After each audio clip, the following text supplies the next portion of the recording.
All right, so I had a request to watch a video from Screen Crush, their Batman versus Superman versus Captain America Civil War video, why one worked and one didn't. And I remember seeing this video a few months ago, and I didn't like it then, and I still don't like it now. The guy gets a lot wrong, makes a lot of generalizations, oversimplifies to help back up his argument and stuff. And I'm not going to watch the whole video. I'm going to play a few clips here and there because I'm not reacting to it. I'm just breaking down why he's not right. All right, so let's skip to this first part I want to talk about. No! Not great, Bob. And they fought against villains who believed in genetic purity. Will sever the degenerative bloodlines that led us to this state. Racists in space. All right, see, so he's already oversimplifying. Now, I think Red Skull was less obsessed with genetic purity, and he was more obsessed with just taking over the world and being the Fuhrer, right? General Zod is not a racist. In fact, I don't even think they have different races on Krypton in Man of Steel. So he probably doesn't even have that concept in his head, since everybody's been genetically engineered for, hundreds of years. All he knows is that if you're not genetically engineered, then that's heresy, and you're putting the rest of society at risk, because in the genetic hierarchy that's built on Krypton, you have everybody that's born for a specific purpose in life. And if people are born naturally, then they have free will and they can do whatever they want, which will destroy the hierarchy. So it's not exactly that General Zod is racist. It's more of that he's more concerned with preserving Krypton, protecting Krypton, and protecting the hierarchy of Krypton, which comes from their genetic birthing of the Kryptonian people, right? So let's keep going. A person wounded by the hero sets off a bomb, sparking controversy. All right, so you got another thing wrong there. A person wounded sets off a bomb. First of all, in Civil War, that was a villain that was also a suicide bomber. In Batman versus Superman, the guy in the wheelchair didn't know he was going to blow up. That was all the villain's idea, Lex Luthor's idea. The guy in the wheelchair had no idea he was going to trigger that bomb. So once again, he's oversimplifying to back up his argument. The billionaire wants to defend the established order by putting the perfect man's powers in check. All right, so he just said the billionaire wants to defend the established order by putting the superheroes with superpowers in check. That might be what Tony Stark's doing in Civil War, but that's not what Bruce Wayne is doing in BVS. Not even close. It's like the guy didn't even watch Batman vs. Superman. It's like he read the Cliff Notes and he made this video based off that. Batman doesn't give a fuck about the establishment. He works outside of the establishment. He's a vigilante. We're criminals, Alfred. We've always been criminals. Nothing's changed. Tony Stark in Civil War works with the government. Batman in BVS is still seen as a rogue vigilante that doesn't get along with the cops or the establishment. Batman wants to take out Superman because Batman fears Superman and thinks Superman's going to kill everybody on the planet. When really, that's just a cover for Batman feeling insignificant, that he's not nearly as impactful as Superman. So clearly, Batman is not fighting Superman for the establishment. He's really fighting Superman out of fear. That's Batman's main motivactor. But let's keep going because we still got like 8 minutes in this video. A human being with no powers manipulates the two heroes into fighting each other, and the loss of a parent is key in the final conflict.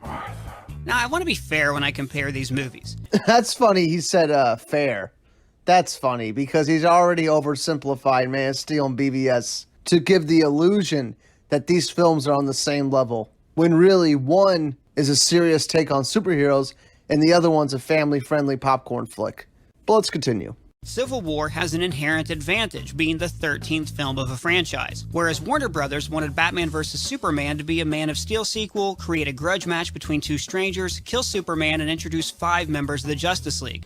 Alright, so he just used the rule of 3 to use 3 details to support your argument. You see how with Civil War he just mentions one detail, that the movie had an inherent advantage because it was the 13th or 14th movie in the franchise, whatever number he said, when in reality, that's an inherent disadvantage because they have to adhere to the previous movies. They can't really change that much about the characters. They're constricted by the movies that came before. BVS, on the other hand, doesn't have to worry about that because it's only the second movie, really, in the franchise. It can go any direction it really wants. And when he talks about BVS, he uses the rule of three. He gives 3 examples that are negative or can be seen as negative in order to inflate his argument and make one film sound better than the other film. You see, when he talked about Civil War, he used 1 positive, and then when he talks about BVS, he uses 3 negative things in order to get in your head that one is worse than the other. And right before this, he says he wants to be fair. So, this guy's just full of shit. He's just full of shit.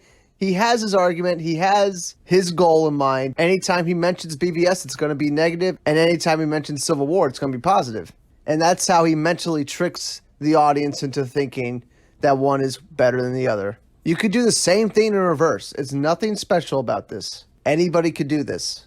And when he talks about BVS, he says they wanted to make a sequel to Man of Steel, which, yeah, that's what BVS is. So way to point out the obvious. And then he says, make a grudge match between 2 strangers. And he specifically says strangers as a way to imply that the fight is unearned because the characters don't know each other. When in essence, that's the point of Batman versus Superman. These characters are fighting because they do not know each other. That's why they are fighting. And when Batman learns a certain detail about the person he doesn't know anything about, it makes him come to his senses and stop because he's actually learning something about the other person. Kind of the point of the movie, but I'm sure this guy doesn't get that either. But let's continue. Oh, and he also mentions that 3-minute scene where they set up Justice League. I know everyone has such a huge problem with that they took 3 to 5 minutes to set up a Justice League movie. Oh, it really destroyed BVS. Really was a hindrance on the movie. A 3-hour movie, But continuing, I might skip ahead a little bit because I don't want to take an hour to break down everything wrong with this 10-minute video because I want to actually get on with my life. A couple more questions, and then I'll let you go back to your busy day of watching movies like a loser. Objection, Your Honor. How would you describe that? How would you describe that behavior, sitting around watching these movies? Please direct your comments to the bench and not to other counsel. How would you describe it, Judge, a man who sits around watching movies all day, these Sleepless in Seattle Hobbit movies? Dawn of Justice was trying something new. These characters have been portrayed in comics, radio, film series, TV, animation again, 4 different film franchises, animation again, so why not try something different? Why not give them dramatic weight? But something feels off. That's a great argument there. He perfectly encapsulates why Batman vs. Superman is the way it is. Because we've seen every version of these characters in every other form of the medium. Comics, TV shows, movies. We've seen Batman and Superman countless times. So why not take a serious approach to it and treat these characters as seriously as the comic readers do? And then he just says, something feels off. As if that's an actual reasoning. As if that means anything. I don't give a fuck about your personal feelings. I don't give a fuck if it feels off to you. Why should anybody care, Maybe it feels off because you don't understand the movie. Because to me, and to people that actually like BVS, nothing feels off about it. But let's keep going. The main theme of both films is choice. Choice, choosing easy has their choice. Choice will take away his choice. Choice was also choice away from individuals. Choice was important. Absence of choice. The absence of choice is the heart of Batman vs. Superman. Okay, so he just went on a 2-minute tirade talking about choice.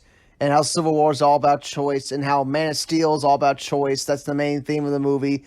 And while that is a very simplistic way to look at Man of Steel, that does make sense. Yes, Superman is special because he can choose, because he has free will. And I guess that's what Civil War is about. I don't know. I wasn't really paying attention. But then he talks about BVS, and he says, in BVS, the main theme is that there is no choice, which is a pretty dumb way to look at the movie. Because everybody has a choice in BVS. The catalyst of the movie is because Superman makes choices that act unilaterally to the United States government. He chooses to save Lois Lane. And because Superman chose to stop General Zod, that's why the building falls down killing a little girl's mother, and that's why Batman chooses to go after Superman. But this argument is just really dumb. Because every movie is about choices. Has there ever been a movie where there were no choices made? You know, like, it's just such a dumb argument. Should we trust him, your neutralness? All I know is my gut says maybe. It's a dumb theme that you can apply to every movie. And he's only using it to frame Civil War as being better at doing that theme. When really, that's really not the theme of BVS. So he's imposing his own personal theme to the movie as a way of saying, like, that's why the movie's bad. That's why one did it better than the other. Lex should have been a relatable villain, but Jesse Eisenberg's lunacy plays more like a proto-Daffy Duck. No, what am I? What was I saying? I love it! I'll learn! Lex Luthor's not relatable because he acts like Daffy Duck. Lex Luthor's not acting like Daffy Duck. He's not acting like the Riddler. He's acting like fucking Mark Zuckerberg. No, what am I? What was I saying? I think we want to, we posted on this thread, Q&A with Mark at... That's what the Lex Luthor in this movie is based off of, a Silicon Valley billionaire. It's pretty fucking similar, isn't it? It's almost like Jesse Eisenberg was studying Mark Zuckerberg. It's almost like Jesse Eisenberg played Mark Zuckerberg in another movie, and he's drawing inspiration from that. But anyway, continuing. What amazes me about Civil War is that it can overstuff the movie with so many characters, but it works. Because there is one thing at the center of the film, one thing that every character works toward. Bucky. What you just said is one of the most insanely idiotic things I have ever heard. He just said what amazes me about Civil War is that it can overstuff the movie with characters. What? That is the dumbest statement I've ever heard in my life. Most of the characters probably shouldn't be in the film, yet it works because why? Bucky's the center of the film. Every character, even Spider-Man is working towards Bucky. No, he's not. Half the characters on the screen don't even know who the fuck Bucky is in Civil War. So what are you talking about? This guy's doing so many mental gymnastics to frame Civil War as a good movie. It's hysterical. But anyway. But it's not a perfect movie. For instance, why doesn't Ross print up a copy of The Accords for everyone? Didn't have enough time at the Kinko's? This movie's perfect. He just said Civil War's perfect. A movie that's overstuffed with characters you don't need. A movie that's been copying Batman vs. Superman. That was the case. That's why the films are similar, because Batman vs. Superman was made in 2014, and the script of the movie got leaked out. Marvel saw it, then they wrote their script for Civil War, and they shot Civil War the following year. The only reason Civil War was made was because Batman vs. Superman was made. They would have never made Civil War if BVS was not made first. But yet, Civil War's perfect. Let's keep going here. Martha. Why did you say that name? The name that launched 1,000 memes. Now, I see what they're trying to do with Martha. Batman has suddenly become the guy who's killing someone's mom. He's the monster now. I get it. You don't get it, Stu. You just don't get it. The ultimate hero's choice. Batman, and by extension, humanity, must choose whether they will accept a Superman in their lives. No, you don't understand what they're doing with Martha. I have to stop it right there. You do not understand. Completely misses the point of the Martha scene. It's not about Batman choosing to accept Superman. It's not about that. It's Batman suffering from post-traumatic stress brought on by the mention of his father's dying words, which was Martha. Batman even refuses to believe Superman. He says over and over, why did you say that name? It's not until Lois comes in and says it's his mother's name that Batman stops and realizes that Superman is not different from him. And I struggled for a long time with why this scene doesn't work. Does it not serve the theme? Is it the action, or is the parent connection not foreshadowed very well? No, it doesn't work because it's silly. And it doesn't work because it's silly. What a great argument, right? It's silly. It's silly. It's wrong. That doesn't work. That's essentially the brunt of this guy's whole argument. He never says why it's silly. He just says it's silly. And maybe personally to him it was, but to me it wasn't.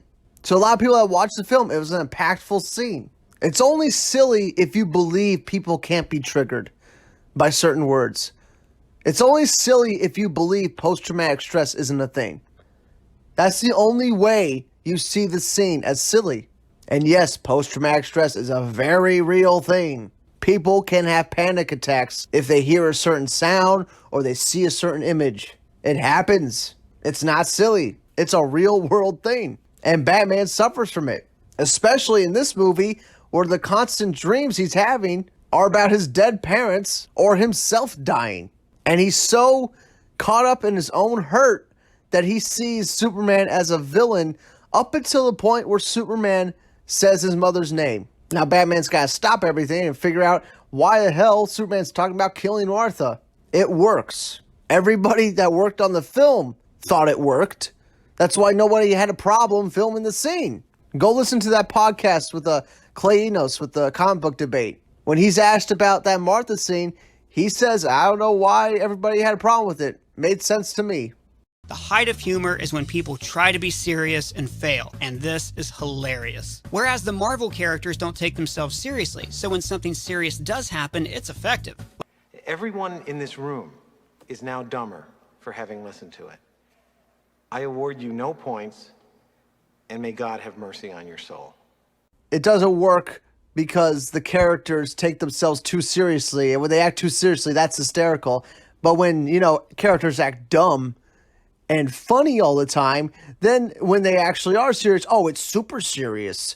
It's just so ridiculous because all those Marvel films, the characters are really stupid and annoying throughout the whole movie. And then when it gets to a serious moment, they get serious for like a few seconds and then they're back to being funny. There's nothing entertaining about that. That's what pulls me out of a fucking movie. When characters get serious out of nowhere. When they totally are out of character by being serious. And that's what all these Marvel films are. It's easy to see why one of these films is praised by critics and fans. You know what? No. Let me explain something to you. The only thing you told Listen to me! No, stop. Listen. Hey! I want you to be very careful where you proceed from here, okay? What you're gonna do is you're gonna keep your goddamn mouth shut. Do you understand me? And you're huh? And the other is fiercely defended by what has to be one guy with 1,000 different usernames. Shut up! Shit. You figured it out. Wait. Is this a microphone? I don't know how he figured it out, but you're damn right. I'm going to continue with my 1,000 different usernames. I'm going to continue to defend BVS because it is a far superior film to Civil War or any Marvel film simply by the fact it takes itself seriously. Just like most comic book readers take the comic books. But that's it for now. It's a shitty video. I'm surprised I spent this much time talking about it. The guy has no reasoning for any of his arguments. His main argument is that BVS is silly and Civil War isn't. Like, how do you look at a Marvel film and take it as anything but silly shit? Every Marvel film is just a silly, family-friendly popcorn flick. Every single one. But the DC dark superhero film, that's what's silly. That's why it got it wrong. And he doesn't ever really tell you why it's wrong. But of course he uses the critical scores at the end to heighten his point, which, is very hard to tell what the fuck his point is anyway, because he uses a lot of manipulation throughout the fucking video. But yeah, that's it for now. Comment below. Let me know if you saw this video, and I'll see you all in the next one. Bye. And the other is fiercely defended by what has to be one guy with 1,000 different usernames. Oh. And it hurt. It fucking hurt. Sorry about something else. Really bad. No, not really. No, it was fun. It was a good time.